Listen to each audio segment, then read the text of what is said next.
some point-to-point cable connections, and lots of different options that you'd contact your telephony provider about. Now, site-to-site VPN, we talked about VPNs in our last section, and this would be using a firewall at each office, or the hardware VPN, to connect the two offices together over the internet. Now, what a site-to-site VPN does is those firewalls are constantly connected, or if you can set them to not always be connected for whatever reason, and they'll then reconnect instantly whenever they see traffic going over. So it essentially makes the offices look like they're always connected, even though they may not be. The speed of that solution, of course, is going to depend on a couple things: the internet connection at your remote office, the internet connection at your main office, but then also how the internet connection at the main office might be being used. If you're hosting your own website, if you're hosting your own email, you've got people at your main office browsing on the internet, that's all using your internet bandwidth that's being shared with a remote office connection.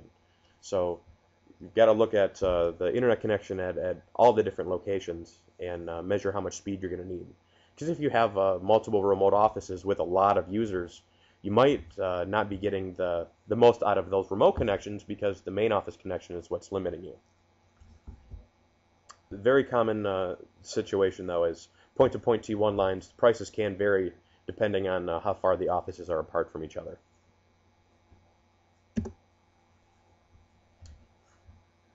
Now, how can remote offices connect to files and programs?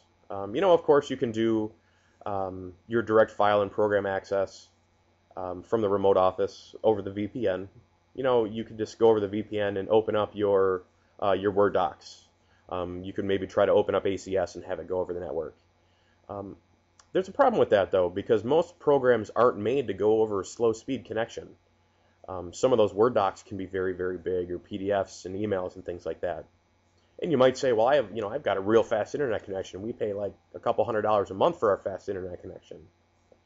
But typical internet connection speeds are like 1.5 megabytes a second for a T1 to a typical cable internet connection that's 6 megabytes a second. And you say, well, that might seem pretty fast, but remember that your typical network connections are between 100 and now more common 1,000 megabytes a second. So you're looking at magnitude of sometimes over 100 times slower connection for that remote office. So that's why we use the RDP, or the remote desktop. And what's best for the remote office is to do is you can do a desktop to desktop connection, which would be again, remembering that you can remote desktop into an XP computer or a Vista computer. That requires a PC to be where you're connecting to, and you'd be sitting on a PC though. So looking at it that way, in this situation, you'd have to have 2 PCs per user.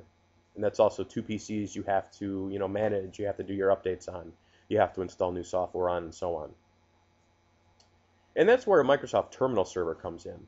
It's the most cost-efficient solution for remote offices with multiple users, or even just businesses with lots of remote users, not necessarily having to be at a remote office.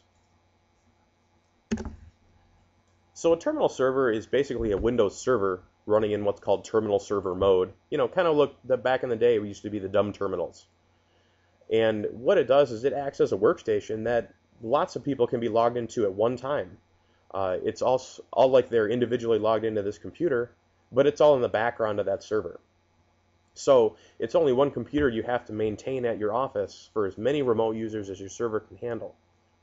Now, terminal servers usually do need to be pretty powerful, though, because if you think about it, you might have 10 people connected to your terminal server at once, so it's doing the work of 10 workstations. So it's limited by just how much your server can actually handle, and then how many licenses you have. And a terminal server license nowadays is only about $175 a person.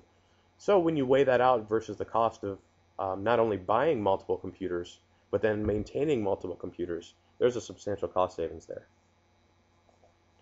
But terminal servers are also optimized for slower speed connections. And that is because all the processing is done on the terminal server.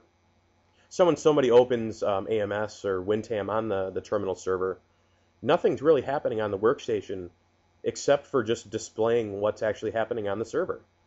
So the terminal server is doing all the processing and all the work, and what's being displayed and what's being typed is what's being sent over your connection. Terminal servers are made to work as fast as possible over remote connections. With the terminal server, you can easier track what your users are doing and when they're logged on, just like you can for normal offices at the main office. Printing is simplified. Printers at the remote office location are automatically made available when they connect. Just like we talked about before, it just requires the printing driver software to be installed on the terminal server too. And terminal server can be accessed again by anybody. You don't have to be at a remote office. You can make your VPN connection to your office to access it. So mobile phones. Let's talk about mobile phones for a little while. We get lots of questions about mobile phones because everybody's got them nowadays, and people want to know what phones are the best, what phones have different features, and so on. So let's give you some of that info. BlackBerries are very nice phones. They're pretty common out there. They're more common in enterprise, and the reason that is because they require expensive software on your servers to make a properly sync connection to your network. A BlackBerry without that can get email, and it can have a contact list. You might sync it up with a cable, but what we're talking here is really working over the air, or like using your phone's cellular internet connection. So, some users we hear sometimes say, I deleted an email on my BlackBerry and it didn't delete from my Outlook. Well, that's because you don't have a true synchronized connection. The BlackBerry is just pulling that email and keeping its own copy. They do have software on the server that can make that work, but it's only free for one person. There's a new phone out there called Android, or the Google's operating system phone. T-Mobile's got one right now called the G1 phone. And it doesn't have any of those capabilities at all right now. It doesn't even have extra software you can put on your server to make it stay synced up. It's just that pulling the mail to your phone and maintaining it there only. Now, we heard that Google just licensed Microsoft's technology to have that constant server connection, but they don't have them yet. iPhones, very, very popular phone. There's no doubt that a lot of people have them, and they've got a lot of great features. But most people didn't realize that the first iPhone, it didn't have any of the features to stay fully synchronized to your corporate email, and the internet connection was super duper slow. They were great little gadgets, but really when the iPhone 3G came out is when they became feasible for using them with work. So the 3G iPhone that came out last summer, it's able to do what's called the Exchange Activesync, and that's what we're referencing when we're talking about the synchronized connection to your network. That's staying in constant contact with your email server. So whenever somebody edits an appointment for you at the office, or you edit it on your phone, you update a contact, you delete an email, your phone and your Outlook Exchange mailbox are always staying up to date. And the 3G iPhone does have a very, very fast internet connection. Anytime you hear the term 3G, that's really what you want to focus on for people that are going to be doing work remotely, because that's the abbreviation or the short version of the phone company's third generation high-speed wireless network. And then there's lots of Windows mobile phones out there. Windows Mobile is just an operating system that Microsoft makes for their phones. So there's lots of different options to fit all your different preferences and tastes. Most people don't realize that Windows mobile phones have been touchscreen for like 6 years. There's lots of different applications that are out there for them. On my phone, I've got a Google Maps.